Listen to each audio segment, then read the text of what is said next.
This is Sybert signing into Tiberian Dawn Remastered in the bottom left-hand corner of the map. One pass fits all. As the blue nod, this is Julzzz, aka Julzzz, and in the top right-hand corner, as the tan or yellow GDI, this is Flayer. That is right, folks, we have got ourselves a GDI versus Nod. It's not a mirror matchup, it's not Nod v Nod. Now, we do have to mention, I think this is pre-patch where they fix the Nod airstrip. So GDI literally has a production advantage when it comes to vehicles. Nod, you know, if the airstrip is here, it'll take a couple of seconds less than if, or more, less than if the airstrip is over here. A couple of flame troopers out here, a couple of early scouts from Flayer, and these guys are cross spawns, so top right versus bottom left. Although the expansion is happening extremely quickly from Flayer. My gosh, this guy's halfway to the middle of the map. He's in the middle of the map, rather, already. And clearing out infantry from Julzzz as well. Now, Julzzz, you may know from Red Alert 3, even though his name says Juju, I keep calling him Julzzz because that is what I knew him as in Red Alert 3. A couple of refineries up pretty quick, but it's going to be into the airstrip for Juju after that, and it's just barracks and refineries all the way down for Flayer. So as you can see, power plant, barracks, then the refinery, double refinery into 3 refineries eventually. So that is how the opening went. That's why he's got so many infantry hanging out around the map. And oh my gosh, he's almost going to get a power plant. He's barely not going to get it, but that power plant was so close to going down. So as you can see, Julzzz has his airstrip there. And again, because of the way that Nod production works, he literally just has a production disadvantage. And I believe this is pre-patch, so if the airstrip's over there, it takes longer than if it's over here. And I don't know why it is that way, but that is just the way that it is. And of course, they're fixing it eventually, but it's, you know, maybe a couple of months later than it should have been. A couple of Grenadiers going to be trying to chase away these buggies, and for now, they will somewhat be successful as their Grenadier brothers join them in the fight of chasing away the Nod buggies. Going to be recon bikes after that, aka attack bikes, which is probably what I'll just be calling them since, you know, that's what they're called in Kane's Wrath and Tib Wars. But more Grenadiers going to be showing up. A medium tank also out on the map. And Grenadiers down here going to be trying to deal with these bikes. They will be able to deal with that one. Bikes not actually really targeting anything from Julzzz. Now going to be targeting down a power plant and then potentially going for some harvesters or something. But they're skating on up to the north side of the map. Going to be going directly for the war factory. And it's with the buggies as well. So they may actually be able to kill the war factory, stopping any more tanks from popping on out. And the MCV as well may be under threat. Now without the war factory, it's going to be difficult for Flayer to really do anything. But of course, once you get that war factory up and running, some players do decide to sell their MCV. They just take the cash bonus, and instead of sticking around any longer in the game with their MCV, they just sell it off and then try and all-in their opponent from that point on.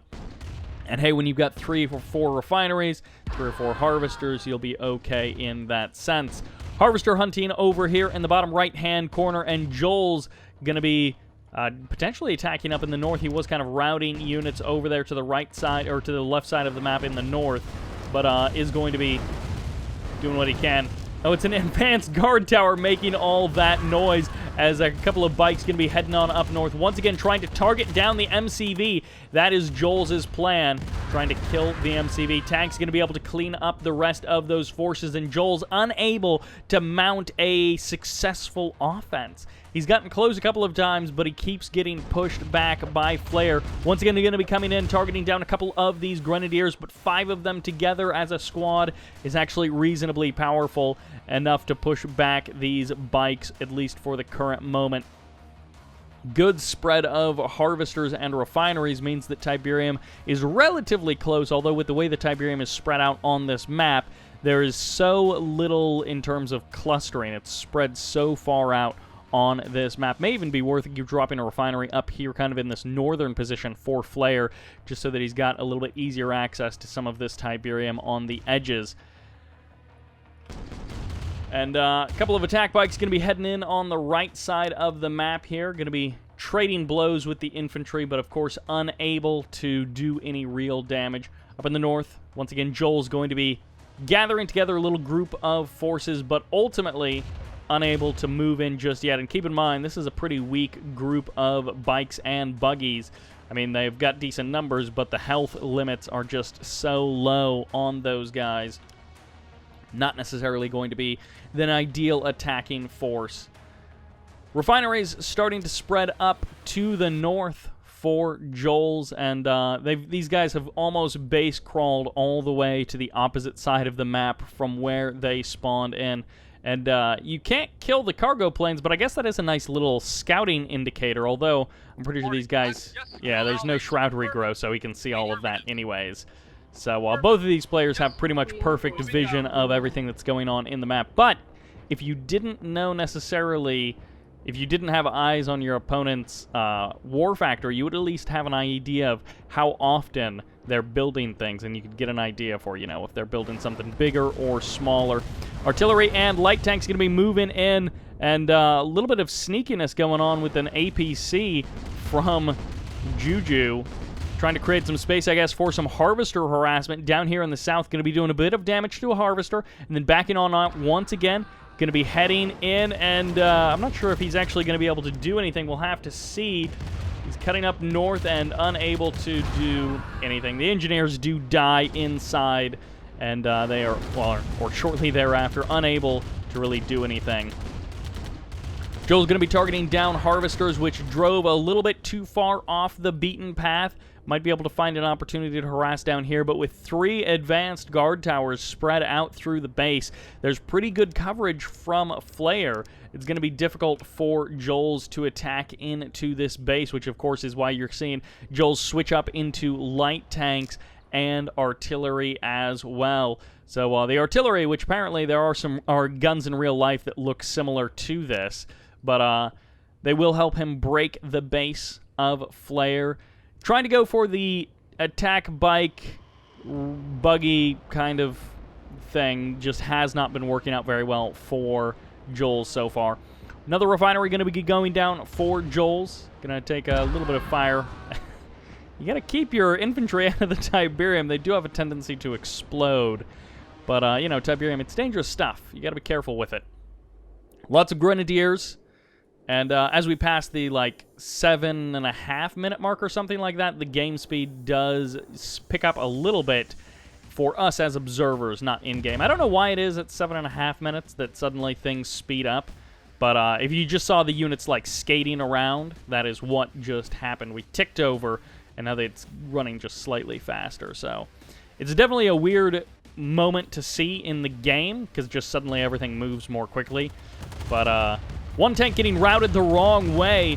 Joel's going to be mounting some kind of a defense, but he's going to be a little bit awkward. He doesn't quite have the forces in position to deal with these tanks and the infantry, although now he's actually responded with tanks of his own, and he can actually mount a bit of a defense here and push this attack back. He's got too many numbers for Flayer to really stick around and make this attack worth it. A good initial start, but sticking around a little bit too long. My gosh, it takes tanks so long to kill infantry when they're just shooting at them like that. And as you can see, squishing them a lot more effective. Julzzz wants to keep his harvesters alive, wants to keep them harvesting away.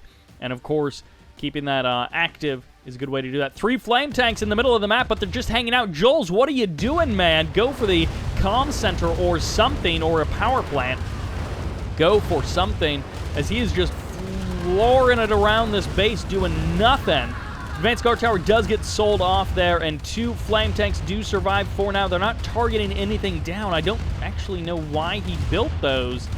They just sort of ran around and didn't do a whole lot. Breaking through into the middle of the map, he may want to divert most of his forces up here so that he can make some headway in this attack, because right now he's just slowly but surely getting overwhelmed by the reinforcements from Flayer.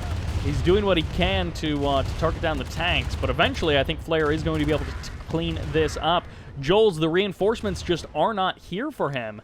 He just wasn't able to really make anything happen with that headway that he made. Now he's driving a light tank up to this advanced guard tower. Will end up going down because of that. And now going to be hunting more harvesters, as of course more and more Tiberium gets easily harvested and taken away then harvesters become more important, and the distance that they have to drive becomes more important, as these guys are both pretty low on cash at this point in the game, but there's still lots of cash out on the map. It's just a matter of safely harvesting it and getting it back home. As you can see, Julzzz protecting his harvesters up in the north because that is the last big patch of Tiberium on this map. Going to be selling off a couple of buildings, it looks like here, trying to pick up some extra dollars and make something work for him. Spending all of his cash, Flayer, to get an additional advanced guard tower out. So he is a big believer in a solid defense. Sells off his MCV even in the north. I'm not sure actually when he did that. He must have just done that after building that advanced guard tower. So what you see is what you get. No more rebuilding power plants or anything like that. And if Julzzz realizes that, he does have vision of that area of the map, but if he realizes that the MCV is gone, he may be able to make something happen, turn that into an advantage. Going to be selling off a refinery of his own, and of course, the northern refineries are a bit more important in this case, and he'd rather have the cash on hand. And, well, it's MCV-less versus MCV-less. Again, this is pretty common to have happen. Drops an obelisk kind of in the middle of the map. Going to be forcing his harvester away, but of course that harvester was on the wrong side of the map anyways.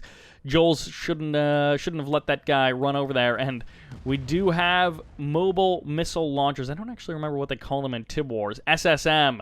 So this is your defense buster as Nod. This is how you break those advanced guard towers, allegedly. We'll see if it actually ends up working. He does clean up a couple of infantry there with one of them, and then puts a little bit of pressure on that advanced guard tower. Medium tanks in the north going to be going for the kill of one harvester, but they will be getting pushed back. Again, Flayer, not one for moving out, not one for attacking. Although in the south, he is one for attacking with infantry, going for the capture with an engineer, but he misses the airstrip narrowly, gets eliminated there, and also the Hand of Nod is held on to just barely by Julzzz. He is, well, once again, his harvester's driving to the wrong side of the map. He's going to be losing another harvester, which is not something that he wants to have happen when he's this low on cash. Obelisk charges up, but it pulls back as I think the harvester or the tank drives out of range just at the nick of time. A lot of medium tanks going to be pushing in here, a couple of bikes as well. This should be enough to overwhelm these tanks, but I don't know that they can fight under the advanced guard tower. If Flayer pulls back to his defenses, he should be okay in that respect.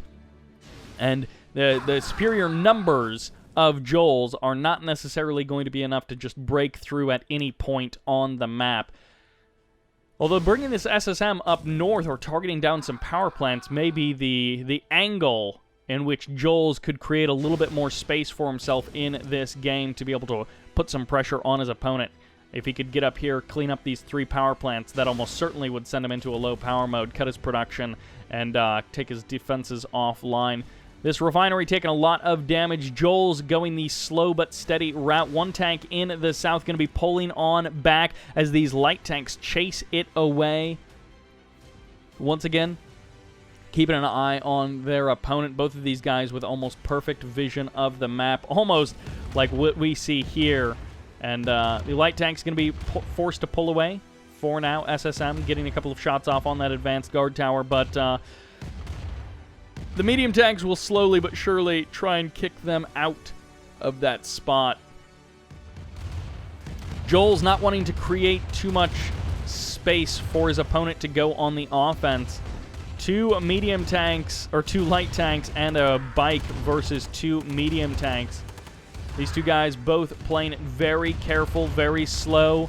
Look at these medium tanks. They're just slowly edging onto this army, and they're not wanting to engage the whole thing at the same time. Medium tanks going to be going for a bit of a crush on those infantry, and going to be pulling back at least for now. The infantry will be able to clean up 1 tank. Oh, Flayer, either the pathing or just his misclick, leaving 1 tank on the wrong side of the river for just a little while.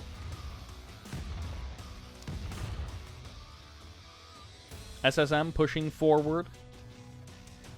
Medium tank in the south. Going to be potentially trying to go toe-to-toe, although there's 2 medium tanks here. Once again, the SSM getting a couple of shots off and then trying to pull back to the safety of the obelisk. Light tanks and medium tanks going to be fighting under... Oh, that obelisk with a nice blast cleans up one of the medium tanks of Flayer. I think Julzzz has played this careful enough that he doesn't have a lot of weak points for Flayer to expose, although in the south, Flayer may have just opened up an opportunity for himself. If he can rush in here, maybe kill the power plant, kill the Hand of Nod as well, but Julzzz is responding. Flayer is going to pull back again with the vision. These guys can see this coming from a long ways away.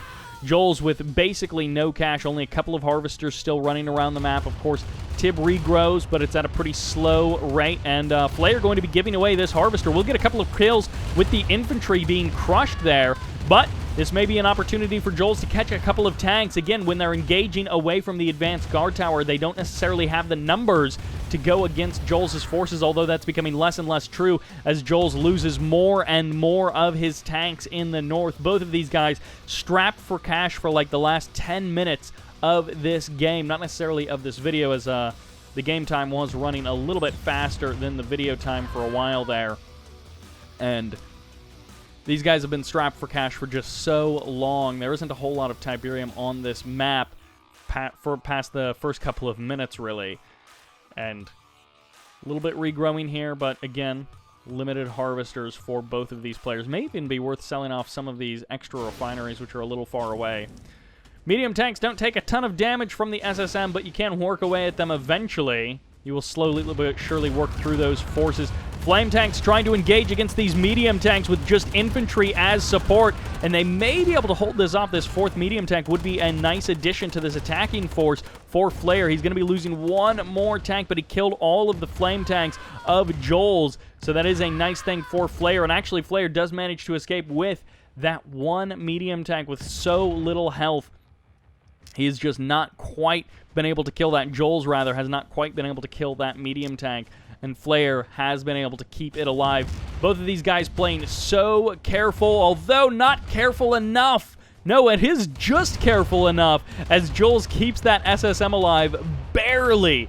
Once again, Flayer steps forward, and he pays a bit of a price for it, taking a lot of damage on those medium tanks. This is such a different sort of a way that this game has played out in comparison to a lot of the Tib Dawn and Red Alert 1 games, where it's just crazy amounts of tanks, crazy fast. These guys being forced into this low econ game for so long have had to kind of vary it up. Seen big swells of infantry, of course, selling off their MCVs a while ago to try and get a little bit of a cash boost. And now, one SSM missile would pretty much wipe out this entire infantry army, so Flayer has to play this carefully, and I assume Julzzz is bringing one of his SSMs down, although I think he's lost the other one, so he might be down to just the one, which he's going to be using to try and put a little bit of pressure on in the middle of the map. And he may even be trying to bait this medium tank into the obelisk.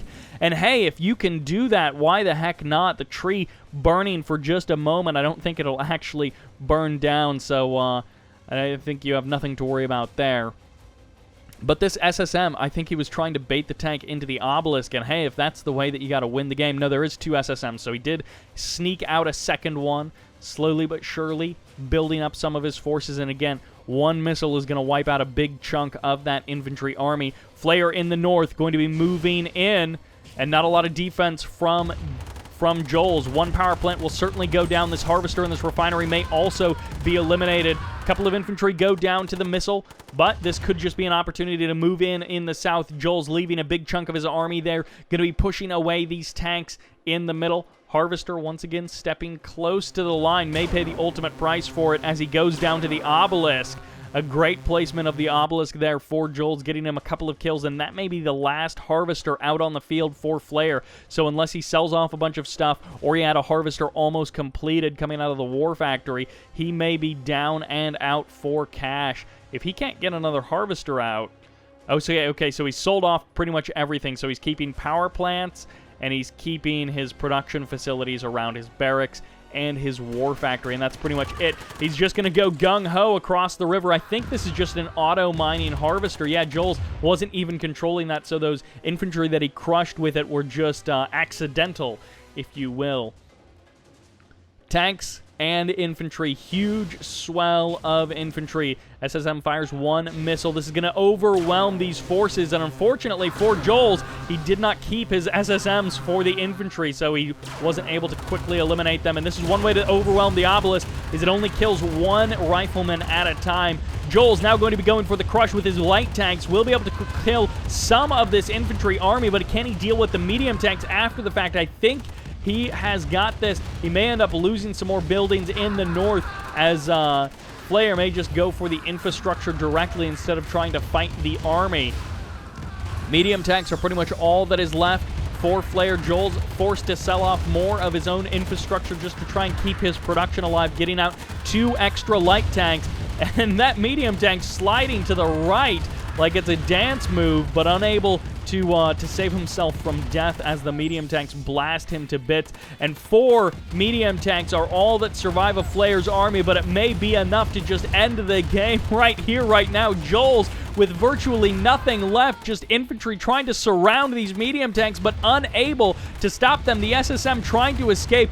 Flayer selling off more of his stuff over here on the right side of the map and just trying to get out every bit of everything that he possibly can. He had 3 infantry over there, and Flayer is just going to be going for the infantry, or for the buildings, but it's 2 buildings versus the stuff of Julzzz, and Julzzz is trying to sell off buildings to get more units to be able to stop this attack. 2 rocket infantry are going to be mounting a defense against... No, 3 rocket infantry are going to be trying to mount a defense against these tanks, and it's up to Julzzz to micro his heart out, keeping his SSM alive on the right side of the map. This has turned into such a scrappy game, as a couple of minigunners going to be heading on down for Flayer. He's going to be trying to kill the rocket troopers while the rocket troopers are trying to hunt down the tanks in the north, but actually they may be able to overwhelm the riflemen. No, he's going to go for the sell-off of the Hand of Nod and just mount the defense with his 1 sold-off rifleman trying to make a stand against Flayer, and he actually will be able to kill it, which means with good control he can take down the tank.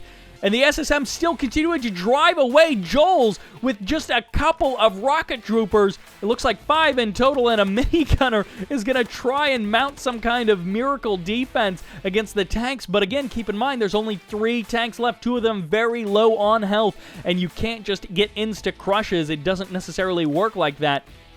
Where is that SSM? It must have gotten taken out a moment ago. All right.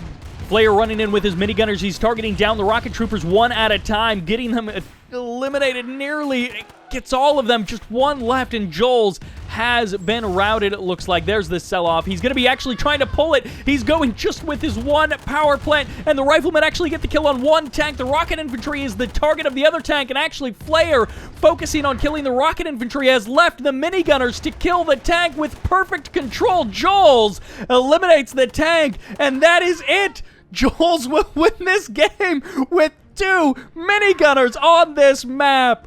Oh my gosh. What a turn this game took. Julzzz versus Flayer, and Flayer so close to victory, with it just an inch away from winning this game, but unable to make it happen. That tank chasing the rocket infantry was actually his doom. He thought that that was the key to success, but Julzzz had just enough DPS in his minigunners to eliminate that tank and win the game. Oh my gosh, I can't believe that's how it turned out. Look at that. With all of the stuff that they sold off after their production facilities had been eliminated, ending the game with 1,000 credits and 400 credits respectively. That will do it for this pretty wild Tiberian match from Julzzz and Flayer. Thank you all very much for watching. I hope you enjoyed it, and this is Sybert signing out.